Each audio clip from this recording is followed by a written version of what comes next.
Pay attention to the white sedan in the driveway.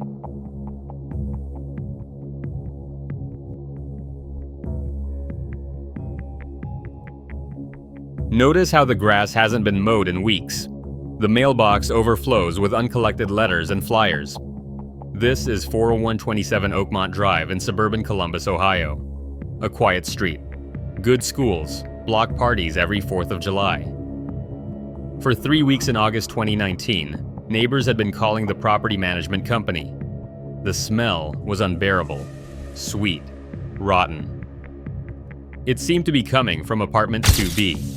The property manager assumed a refrigerator had failed while the tenant was away. A common problem. Nothing to worry about. The property manager was wrong. On August 23, 2019, at 2:15 p.m., maintenance supervisor Gary Chen used his master key to enter apartment 2B. The smell hit him immediately. He called 911 within 30 seconds. What Columbus Police Department officers found inside would expose a pattern of violence that had gone undetected for nearly 18 months. The apartment belonged to 41-year-old Patricia Thornton. She had lived there for 2 years. Neighbors described her as quiet, polite, kept to herself. Patricia Thornton had been dead for approximately 3 weeks. The coroner would determine she died from blunt force trauma to the head. But Patricia's death was not why homicide detectives descended on 4127 Oakmont Drive that afternoon. It was what they found behind the false wall in the bedroom closet. Patricia Thornton moved to Columbus from Detroit in early 2017. She worked as a night shift data entry clerk for a medical billing company. She had no local family, no close friends that neighbors could identify. Her rent was always paid on time through automatic withdrawal. The white sedan in the driveway was registered to her. It hadn't moved in 3 weeks. No one had noticed. Patricia's co-workers at MedBill Solutions described her as competent but withdrawn. She took her lunch breaks alone. She never attended company social events. When her supervisor, Linda Reyes, tried calling Patricia after she missed 3 consecutive shifts without explanation, the calls went straight to voicemail. Linda Reyes filed a missing person report on August 19. Columbus PD classified it as a low priority. Patricia was an adult with no dependents. No signs of foul play. Probably just quit without notice. 4 days later, the smell became unbearable. Detective Marcus Chen, no relation to the maintenance supervisor, was first through the door after the 911 call. The apartment was small, 1 bedroom, neat, almost sterile in its organization. Patricia's body was in the living room. She had been struck multiple times with a blunt object. The weapon was never recovered, but the living room was not the primary crime scene. Detective Chen noticed something unusual about the bedroom closet. The dimensions didn't match the apartment layout. The closet appeared 4 feet shallower than it should have been. Behind the hanging clothes, officers found a false wall. Drywall mounted on a wooden frame, painted to match the existing walls. Professional work. Someone knew what they were doing. Behind that wall was a space approximately 4 feet deep, 8 feet wide, and 7 feet tall. Inside that space, officers found clothing, personal items, and identification documents belonging to 5 different women. None of them were Patricia Thornton. They also found detailed handwritten notes, dates, times, locations, physical descriptions, daily routines. They found photographs, hundreds of them, surveillance photos taken from a distance, and they found jewelry, watches, phones, items that had clearly belonged to other people. The search had been for one body. The evidence pointed to something far worse. The identification documents behind the false wall belonged to Melissa Nguyen, age 29, last seen leaving her apartment in the Short North District on March 4, 2018. Her family filed a missing person report after she failed to show up for her sister's wedding. The case went cold within weeks.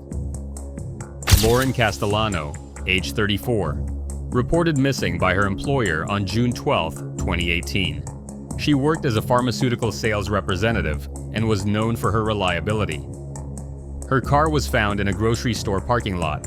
Her purse and phone were inside, untouched. No signs of struggle. Christina Park, age 31, disappeared on September 8, 2018, after telling roommates she was meeting a friend for coffee. She never arrived. Her phone last pinged near Clintonville. The friend she was supposedly meeting didn't exist. Olivia Brenner, age 28, last seen on December 15, 2018. She was a graduate student at Ohio State University. Her backpack was found near the Olentangy River Trail. Search teams found no other evidence. The river was dragged. Nothing. Natalie Cross, age 33, disappeared on April 2, 2019. She was a dental hygienist with 2 young children. She told her husband she was going to the pharmacy. She never returned. Her vehicle was found 2 days later in a shopping center parking lot. The pharmacy had no record of her ever arriving. 5 women, 18 months, all from the Columbus metropolitan area, all between the ages of 28 and 34, all reported missing with minimal leads. Until now, no one had connected the cases.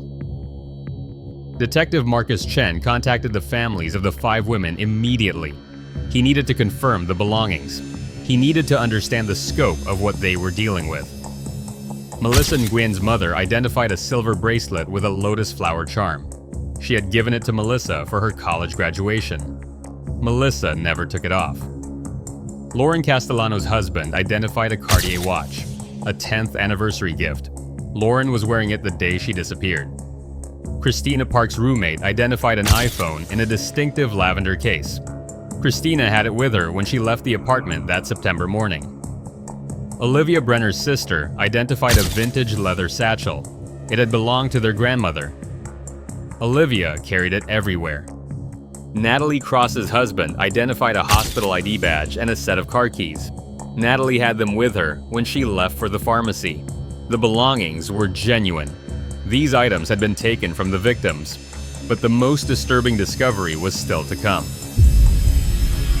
The handwritten notes found behind the wall contained extensive surveillance logs, dates and times when each woman left for work, where they bought groceries, what coffee shops they frequented, when they were alone. The surveillance had gone on for weeks before each disappearance. Someone had been watching them, learning their patterns, waiting for the right moment. The question investigators now faced: where were the bodies? The Columbus PD Digital Forensics Unit seized Patricia Thornton's laptop, phone, and tablet. What they found complicated the investigation in ways no one anticipated. Patricia's laptop contained over 3,000 photographs, surveillance images of women going about their daily lives, shopping, walking dogs, getting coffee, completely unaware they were being watched. The photos had been taken over a 2-year period. The 5 missing women were all documented extensively, but there were others. At least 15 additional women who had been photographed and tracked but had not disappeared. Were they potential future victims?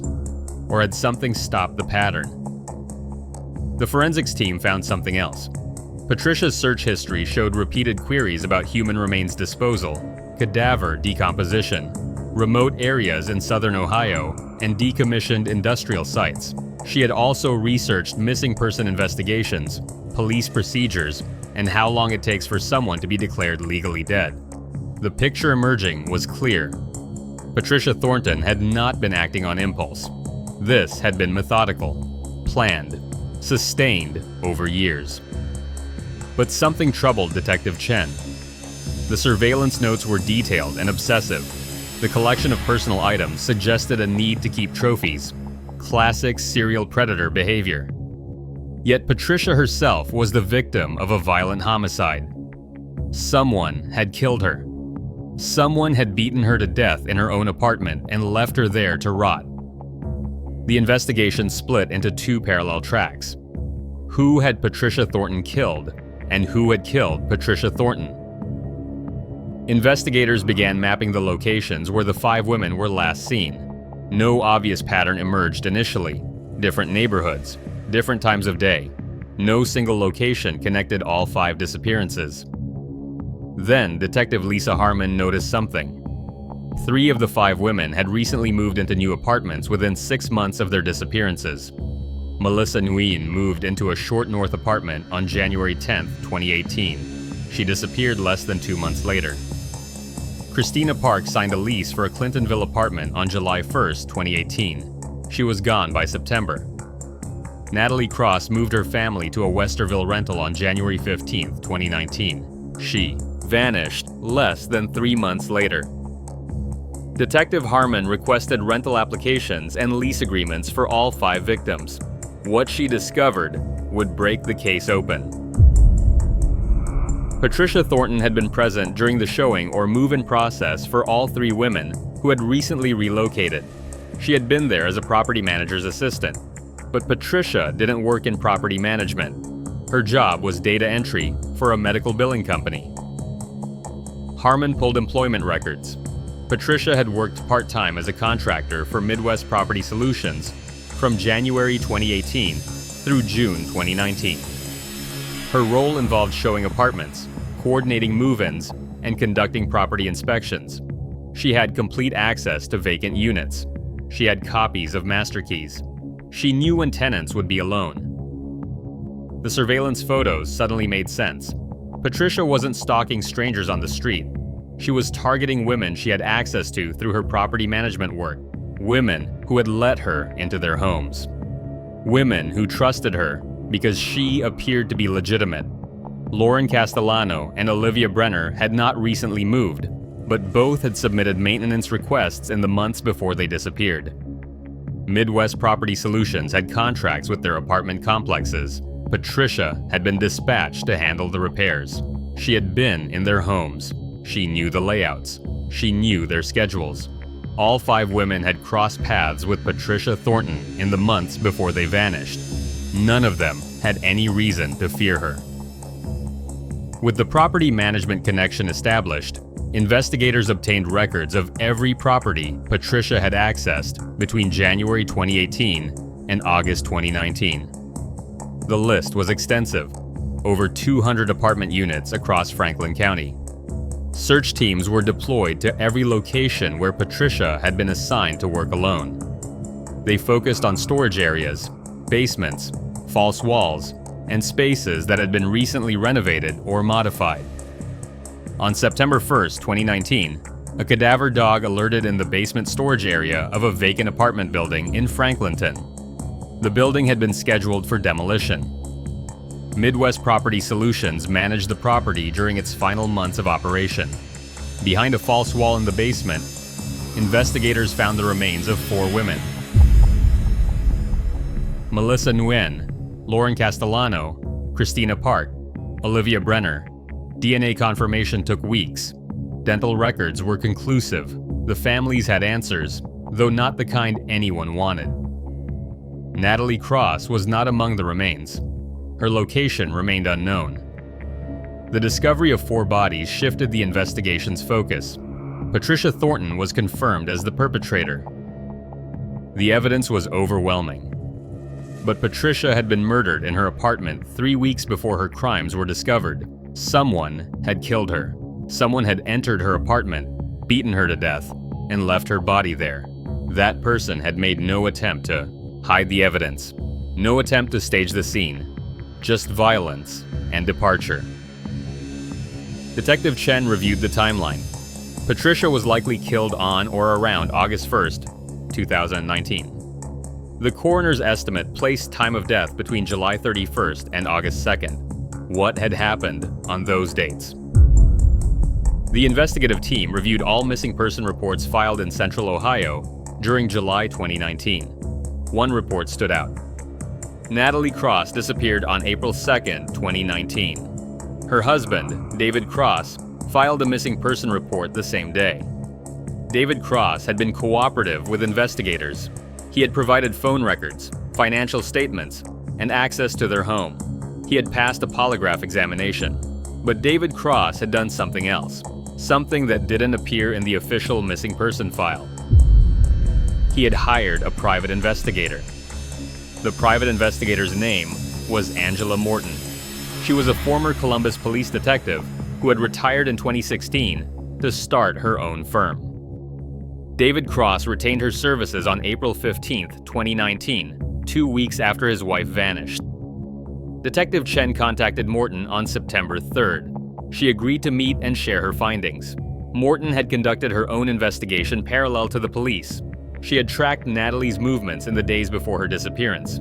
She had interviewed neighbors, co-workers, and anyone who had seen Natalie recently. One detail caught Morton's attention. Natalie had submitted a maintenance request for a leaking kitchen faucet on March 20th. The property management company sent someone to fix it on March 25th. Natalie had been home. She had let the repair person inside. Morton obtained security footage from a neighbor's doorbell camera. The footage showed a woman arriving at the Cross residence on March 25th at 1:30 p.m. The woman was wearing dark clothing and carried a toolbox. The footage was grainy, but usable. Morton spent weeks trying to identify the repair person. Midwest Property Solutions claimed to have no record of dispatching anyone to the Cross residence on that date. The company's official logs showed the maintenance request was still listed as pending. Morton didn't stop. She canvassed other properties managed by Midwest and interviewed tenants who had recent repair work completed. Several tenants mentioned a quiet woman who did minor repairs, professional, efficient, didn't make small talk. One tenant had a business card. The card identified the woman as Patricia Thornton, independent contractor for Midwest Property Solutions. Morton showed Patricia's photo to David Cross on July 28th. He confirmed Patricia was the woman who had come to fix the kitchen faucet on March 25th. She had been alone with Natalie for approximately 45 minutes. Morton provided this information to Detective Chen on September 3rd. She also provided her case file, which included Patricia Thornton's home address, 4127 Oakmont Drive, apartment 2B. Morton had been planning to surveil the apartment. She had been planning to confront Patricia Thornton directly, but Morton never had the chance. She had gone to the apartment on August 2nd and found no one home. She didn't know Patricia was already dead inside. Detective Chen asked Morton a direct question. "Did you tell David Cross where Patricia Thornton lived?" Morton confirmed she had. She provided the address to David on July 29th during their final meeting. She had advised him to let police handle any further investigation. She had urged patience. David Cross had not been patient. Chen obtained David Cross's phone records, credit card statements, and vehicle GPS data. The picture was clear. David Cross drove to 4127 Oakmont Drive on August 1st at approximately 8:45 p.m. His vehicle was captured on a traffic camera 2 blocks from the apartment complex. His phone pinged off a cell tower near the complex at 9:02 p.m. David remained in the area for approximately 1 hour. His vehicle was captured, leaving at 10:15 p.m. Patricia Thornton died that night. Columbus PD arrested David Cross on September 5, 2019, at his home in Westerville. He was charged with second-degree murder in the death of Patricia Thornton. David did not resist arrest. He asked only one question. "Where is my wife?" Detective Chen could not answer him. Natalie Cross had not been found with the other victims. Her location remained unknown. David Cross was interrogated for 7 hours. He was shown the evidence from Patricia's apartment, the surveillance photos, the trophies, the handwritten logs, the belongings taken from 5 women, including his wife's hospital ID badge and car keys. David said very little. Finally, through his attorney, he agreed to provide a statement. David Cross admitted to going to Patricia's apartment on August 1st. He had brought a tire iron from his vehicle. He had knocked on the door. Patricia answered. She did not recognize him. David identified himself as Natalie Cross's husband. He demanded to know where his wife was. Patricia tried to close the door. David forced his way inside. What happened next lasted less than 5 minutes. David struck Patricia repeatedly with the tire iron. She fell in the living room. She tried to crawl toward the kitchen. David struck her again. She stopped moving. David searched the apartment. He found nothing that would help him locate Natalie. He found the bedroom closet. He tore down the false wall with his bare hands. He found the hidden space. He found the items belonging to his wife and 4 other women he didn't know. David left the apartment at approximately 10 p.m. He drove home. He went to bed. He had killed the person responsible for his wife's disappearance, but he still didn't know where Natalie was. David Cross's attorney negotiated with the Franklin County Prosecutor's Office. The defense argued temporary insanity driven by extreme emotional disturbance. David had discovered evidence that the woman who murdered his wife was living freely, while police had no leads. The prosecution acknowledged the circumstances while emphasizing that vigilante justice could not be tolerated. Patricia Thornton had been murdered before her crimes were known. David Cross had taken a life based on his own investigation, not legal process. The case went to trial in March 2020. The trial lasted 2 weeks. David Cross took the stand and described the months after his wife vanished, the sleepless nights, the unanswered questions, the police investigation that had gone nowhere. He described hiring Angela Morton out of desperation. He described the moment Morton showed him Patricia's photo and told him this was the woman who had been in his home with Natalie. He described driving to the apartment on August 1st with no clear plan, just a need for answers. The prosecution presented the physical evidence. The tire iron matched the wounds on Patricia's skull. David's fingerprints were in the apartment. There was no question he had killed her. The jury deliberated for 11 hours. They found David Cross guilty of voluntary manslaughter, not second-degree murder. The jury accepted that David had acted in extreme emotional disturbance, even if they couldn't excuse the act itself. Judge Robert Martinez sentenced David Cross to 12 years in prison with the possibility of parole after 8. David showed no reaction to the sentence. He asked, one final time, if anyone had found his wife. No one had. The Franklin County Sheriff's Department continued searching for Natalie Cross. Investigators reviewed every property Patricia Thornton had accessed through her work with Midwest Property Solutions. They searched abandoned buildings, construction sites, and remote areas in rural Ohio. On November 17, 2019, a hunter in Pickaway County reported finding human remains in a wooded area near a decommissioned quarry. The location was 40 miles south of Columbus. Patricia Thornton had researched the quarry 6 months before Natalie's disappearance. Her laptop contained satellite images and topographical maps of the area. DNA testing confirmed the remains were Natalie Cross. She had been there since April 2019, hidden in a shallow grave, covered with brush and rocks. The coroner determined Natalie had died from asphyxiation. She had been strangled. David Cross was informed of the discovery while in custody at the Franklin County Jail. He requested permission to attend his wife's funeral. The request was denied. Natalie Cross was buried on November 30th, 2019, at Forest Lawn Memorial Gardens. Over 300 people attended the service. David Cross watched from prison via video link. The investigation into Patricia Thornton revealed a pattern of predatory behavior that had gone undetected for nearly 2 years. Law enforcement officials acknowledged multiple system failures that had allowed her to continue operating. Patricia had passed a basic background check to work for Midwest Property Solutions. She had no criminal record. Nothing flagged her as dangerous. The 5 victims had all been reported missing, but no one had connected the cases. Different jurisdictions, different circumstances. The women appeared to have nothing in common.